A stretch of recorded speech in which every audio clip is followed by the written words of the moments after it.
The Wanderer is finally out, and this is an honest look at how he works with different teams and weapons at Constellation Zero. So here's exactly what you need to know about him in this showcase video.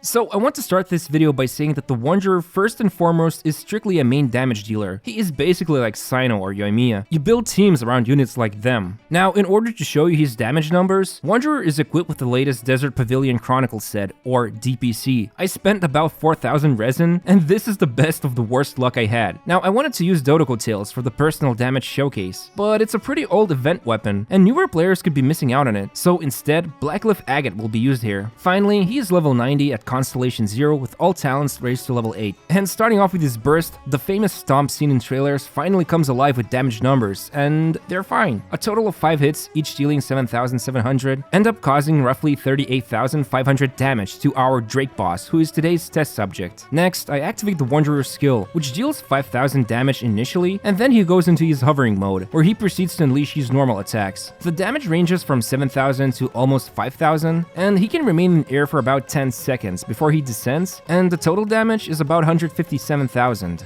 Now, keep in mind, because he is equipped with the new DPC artifact set, he needs to do a charge attack to boost his attack damage by 40%. So against a single target, I do one charge attack, and then the buff lasts for 15 seconds, which is long enough for the skill's whole duration. Also, what's really cool about the skill is that the charge attacks do not consume stamina, so he's able to spam 10 of these through the whole duration, and after the first hit, the DPC artifact set kicks in, and each hit afterwards deals 12k damage, and a total of 117,000 damage is achieved. Now, this number by itself against a single target is really low, but against 2 or more enemies, it can easily be doubled or tripled. So in addition to having no cost for casting charge attacks, they are great for dealing with multiple enemies and causing AoE damage. But in total, against a single target using the burst and then spamming normal attacks all by himself, he can achieve about 196,000 damage. Keep in mind, this damage is influenced by all talent levels, because his skill, when activated, basically boosts the existing normal attack talent. Now, if I use Faruzan, who can boost his animo damage and reduce the enemy's animo resistance, he can deal about 270k damage, which is about 38% higher than his solo damage. I honestly expected more from Faruzan here, especially since this damage assumes the enemy remains in her burst's triangle pattern, which reapplies the buffs.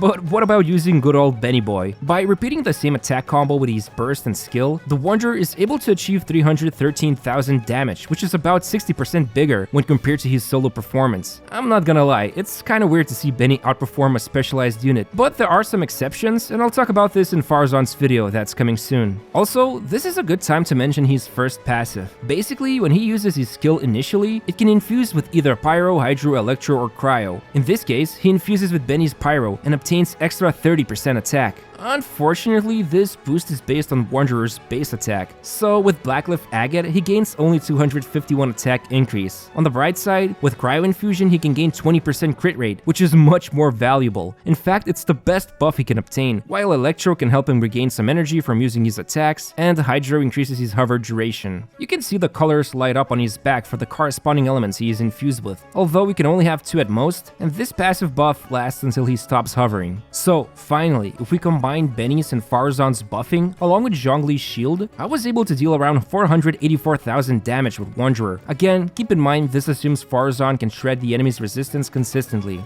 But in reality, how good is this number? Well, not so long ago, I reviewed Cyno, and while his rotation lasts longer, if we assume both of them stop dealing damage after 12 seconds on field, Wanderer and Cyno end up in a very similar league. Obviously, Cyno has the advantage of using Quicken and VV Shred, while Wanderer's damage here needs to be boosted by both Faruzan and Benny. But the thing is, boosting animo damage is less flexible when compared to other elemental damage dealers, and I'll talk about this more in a few moments. Now, the last thing I want to cover is his hovering ability. You can see when going up, a new bar appears, which shows for how long he can stay in air. If you remain idle or just move around, both of these actions last exactly 10 seconds before the skill, or in this case, the hovering is over. It's important to note that the cooldown only starts ticking when he ends hovering, and you can prematurely end it by pressing the skill button again again or if you activate his burst. But you can dash or even sprint. This will eat up the hover bar very fast, and if you want to, you could also ascend higher by using the jump button, but again, it evaporates the hover bar in like 3 seconds. You can see for yourself how much distance he can travel if he continues sprinting compared to just him moving normally. I guess you could say slow and steady wins the race. Now, I mentioned if he infuses with Hydro, he can hover for a little longer, and I made this quick comparison table, but long story short, it's not a drastic gain, but it does allow Wanderer to hover longer and dish out more attacks if needed. However, the thing I love most about this hover ability is that the original stamina bar actually regenerates while he's flying around, so it's just a nice way to gain more mobility with him. Finally, his second passive can trigger this glow effect on him, and his next dash won't consume the hover bar, and after you use that free dash, 4 missiles will be launched as anemo damage. It's not classified as any type of damage, so you cannot do cool stuff like triggering Solar Pearl passive, and the damage itself is pretty low, so look at it mostly as just a compensation for doing the dash instead of doing his normal or charge attacks. Overall, this guy is definitely interesting. His damage potential is okay, but then again, nothing is really challenging in world exploration. So in this next part, we're gonna look at how good he is with strong teams inside the Abyss.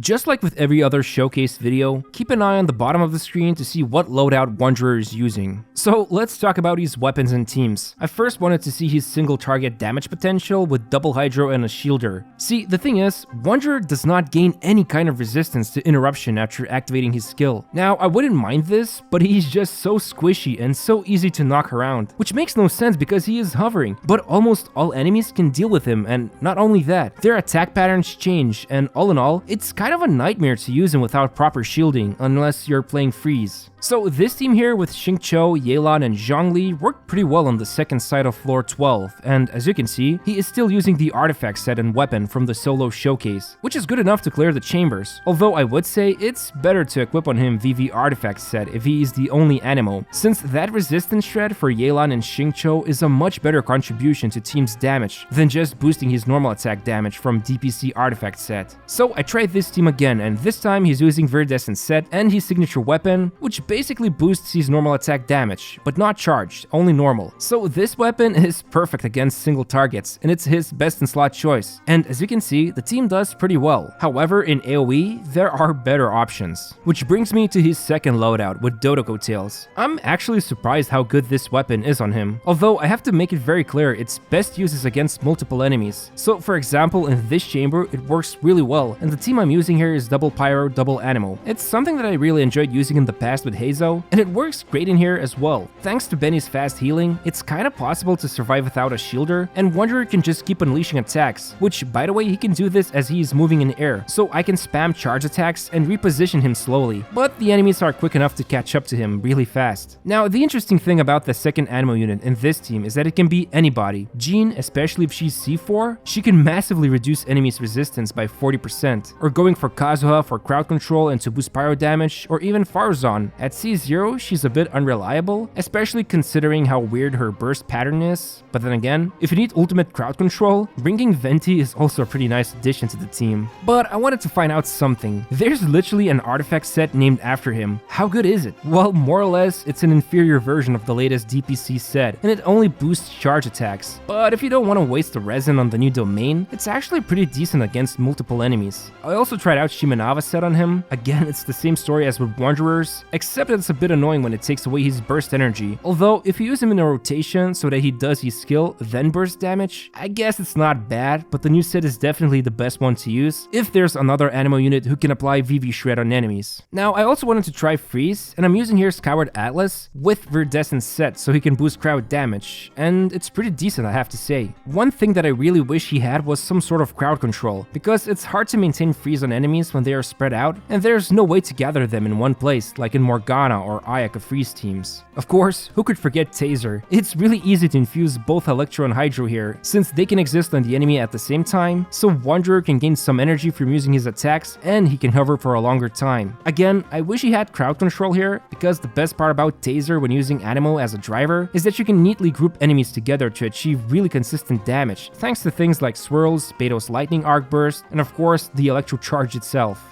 Finally, it's almost inevitable at this point in my videos, so I just threw this guy into National, slapped on him fully refined Wit Sith, and yeah, he slaps quite well. It's a fun twist on an old and reliable meta team, so if you can't come up with any teams of your own, there's always National waiting for you. Overall, in terms of team building, while the new artifact set works great on him, if the team is made up of strong elemental damage dealers, it's just better to keep on him the VV set, and the other thing that needs to be considered is that he has no resistance to interruption, so bringing a shielder is important, and units like Toma work actually great on him, especially if it's a C6 Toma who can boost Wanderer's normal or charge attack damage. There's also recently released Layla, who is really good for him, especially when considering his first passive, which can infuse with Cryo and grant him 20% increased critical rate. So, what do I think about Scaramouche doing the Fandango? Honestly, I'm a bit conflicted about him. I really love his overall style and design. I was there rooting for him since like the 1.1 event, and personally, he is a character that I would wish for just because I want to have him. But I kinda expected better damage from him, and it also doesn't help he has no crowd control. On top of that, he has zero resistance to interruption, and you cannot imagine how frustrating it is when some weird enemy attack animation knocks him around. Speaking of which, it feels like his hover animation programming is unpolished, because he can still get stuck in ice cages in this abyss cycle, which looks ridiculous when it happens, and many of the enemy attacks that you're used to dodging become weird to avoid in mid-air. I truly expected that when he goes up, he can avoid most of these attacks, but it was the other way around. I don't know, it just feels like a clunky mechanic was given to him, and while I can appreciate the hovering you can do in open world, in the abyss, it's a bit annoying without a shielder. The good news is that his damage can be increased in multiple ways, since he is essentially Anemo Yoimiya who can fly around.